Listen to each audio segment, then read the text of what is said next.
அஸ்ஸலாமு அலைக்கும் வரஹ்மத்துல்லாஹி வபரகாத்துஹு. அல்லாஹ் தஆலா தன்னுடைய திருமறையில் சொல்கிறான், எவரொருவர் ஒரு நன்மையை செய்கிறாரோ அவருக்கு அது போன்று 10 நன்மைகள் இருக்கின்றன.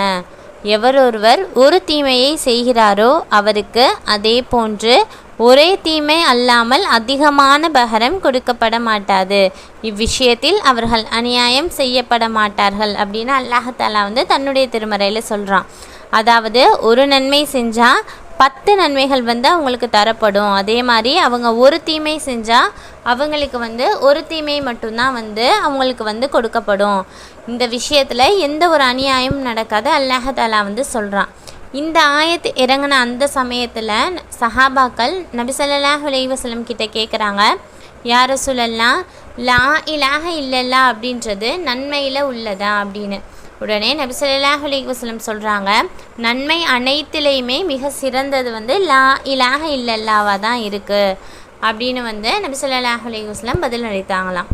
இன்ஷா அல்லாஹ் நம்ம லா இலாஹ இல்லல்லாஹ் அப்படின்ற கலிமாவை அதிகமாக ஓதக்கூடியவங்களாக இருப்போம்.